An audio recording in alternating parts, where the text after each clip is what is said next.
When thinking about being healthy and self-improvement, there's one thing that probably comes to mind. Eating better. But it's difficult to eat properly when there's so many food distractions out there. This is the junk food cabinet. We've got crackers, chips, Oreos. I don't think these count as actual vegetables. More chips, gummies, chocolates, whatever this is. And in the fridge, we have every kind of pop you could want. So my goal for this video is to completely cut out all junk food for 30 days and see what effect it has for my body, my energy levels, my mind, and just my overall well-being in the next month. No junk food! The basic guideline I'm going to be following is the more man-made, the worse. Stay away from it. Just the basic healthy eating tips that you learn in elementary school. Most of the time, I do have the self-discipline to not go into that junk food cabinet, but I'm going to be extra careful this month. If I have a craving for a crunchy snack, some carrots instead of chips. Not like I'm going to be fat, but the most important part of this experiment is how do I keep it going for the whole month and not get distracted with maybe just a little tiny Oreo just for today. It won't make a difference. And that's why I'm making this video. I have to keep the discipline to eat healthy or else I won't have a video to share. Today is August 8th. The last thing I ate that I would consider unhealthy for this challenge was a slice of lemon meringue pie last night. 1 month, no junk food, starts now.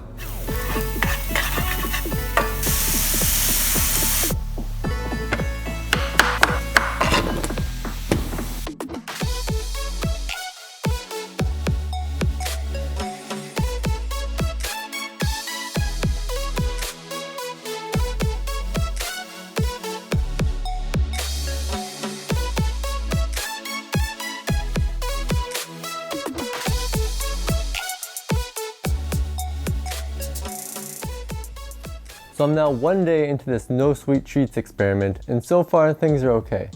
I did notice one thing though. Last night I came to sit on the couch and watch Netflix, and it just felt like something was missing. And then I realized this is the time that I normally have a small bag of chips or a bowl of ice cream in my hand. What I found most interesting, however, is it wasn't a feeling of hunger. It was more like just a desire to have something to chew on. This habit of eating something while I'm watching a show is just that, a habit. It's all psychological. It's all in your head.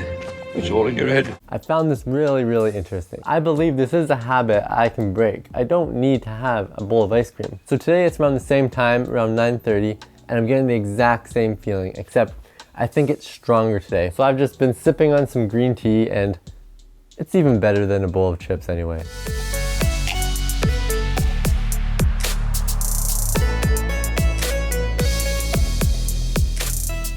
I'm just heading out now. Normally when I'm going somewhere and need a quick snack, something I can put in my pocket, I grab one of these peanut bars. But take a look at this thing. Look how many ingredients are in this thing. Monoglycerides, Nature Valley my bum. What am I supposed to eat? Today is day 3. I have some bad news, my friends. I'm sorry, I'm very embarrassed. Long story short, I broke my experiment, but let me explain the situation. I went to an event today that I knew catering would be provided, so I didn't bring a lunch. Stupid, why did I not pack a lunch? But what did they have for us to eat?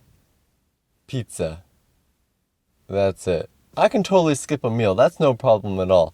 But I was faced with a specific dilemma. I was at this event from 9 till 6, 9 hours, doing physical work on my feet all day. When the pizza got brought out, I sat there staring at it, debating with myself for probably like 10 minutes. Everyone else had already ate. Debating with myself what to do. And I decided in the end that the reason I'm doing this no junk food experiment is to be healthy, for my own health and well-being.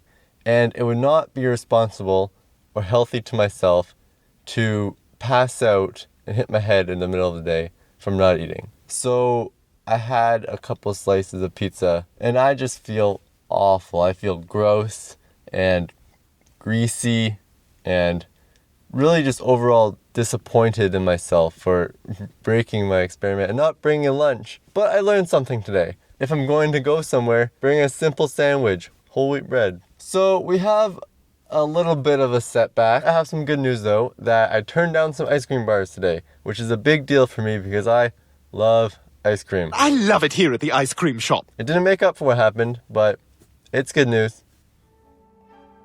Let's let this lady pass. When I started being conscious of what not to eat for this challenge, it made me think more about what I was eating. So while the original idea was just to cut out the bad stuff, I focused on adding more good stuff to my diet as well.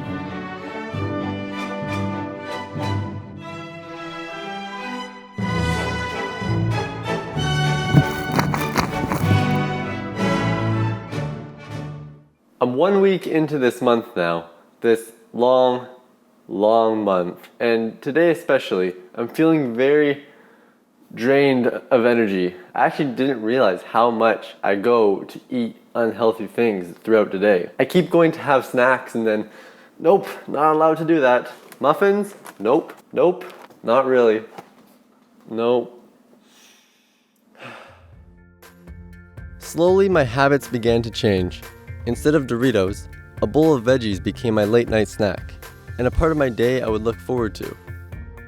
It was still difficult going to parties though, when all around me are these very tempting treats and my friends nagging me to eat something. Luckily, there was fruit platters. Holy. It's now been 14 days, 2 weeks. 2 weeks? 2 weeks into this 30-day challenge, and I definitely feel a lot better than I did this time last week. My energy levels are back up, I have more motivation. Is it my body getting used to the diet, or was last week just some weird thing? I don't know. We'll find out in the next couple weeks. Okay, so funny story. I just realized I haven't filmed anything for this video in a full week. I've completely forgotten about it. But not because I've given up and started to eat cookies and donuts, but because it's kind of become normal. Cookies and donuts, I'm not gonna eat that. I got reminded because it's snack time. I hope that was good, because I can't do another take now.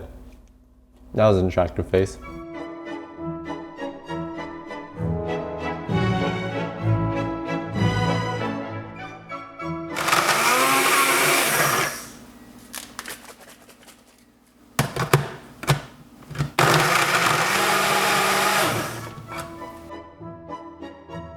I had to break the rules again around day 25 when I donated blood and they want you to eat a salty snack afterwards.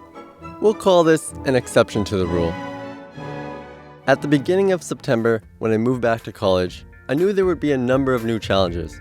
I would have to form a new routine on a tighter budget and still eat healthy without eating oatmeal 3 times a day. Tuna sandwich. Not the best, but not the worst.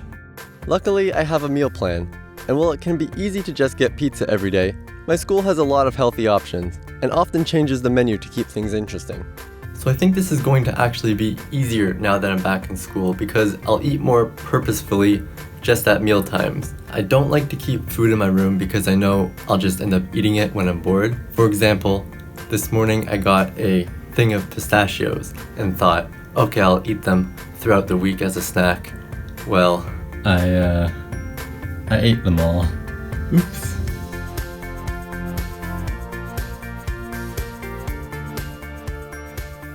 Whew. Guess what day it is? September 9th. This month went by faster than I thought it would, but it was still a long month. Went 30 days without junk food, minus a few hiccups in there. This month has been a learning experience. Where do I even start? Just start at the beginning. Overall, this experiment was mainly a mental exercise in self-discipline. Having the self-control to follow through really was the hardest part. Being able to say no to ice cream and finding something else to eat or not eating anything at all was a new habit I needed to form. The second week was the hardest when I felt drained and unmotivated. I really believe if you can push through that time, you can do it too. Once you get over that difficult part, it's normal. I didn't lose or gain any weight during this month, but that's okay, that wasn't the goal. But I feel like I have more energy. I'm more awake and more alert, and I'm more ready to go. Let's do something. I definitely feel better than I did before I started. Now, at the beginning of this experiment, my plan was to celebrate after 30 days by enjoying an A&W root beer, which has been my favorite drink for years. But now, I don't even want to anymore. It just seems kind of gross. I'll stick with the water. Now listen closely. Here's the most important thing. I feel like my relationship with food has changed. I've always seen food more as fuel rather than wanting to have flavors and textures. But now I'm even more conscious of what that fuel is. Chips and donuts and deep fried Oreos drizzled in Coca-Cola. It's literally garbage. And we put that in our bodies. You get a little spike of energy, but then crash back down and feel worse than you did before. That has been the biggest paradigm shift. Paradigm. That has been the biggest paradigm shift. Just because it's advertised as food doesn't mean you should eat it. Like marshmallows. What the heck is a marshmallow? It's the Stay Puft Marshmallow Man. Understanding that has made this so much easier, and I challenge that if anyone adopts that mindset, you will be able to do this too. You don't have to go a month, but try 1 week. 1 week without anything you know is bad for you. I'm going to keep it up and be that weirdo with veggies in the movie theater. The mental benefits I've gotten far outweigh any enjoyment from a donut, but maybe I'll enjoy an ice cream once in a while. They gave me all the ice cream I could eat.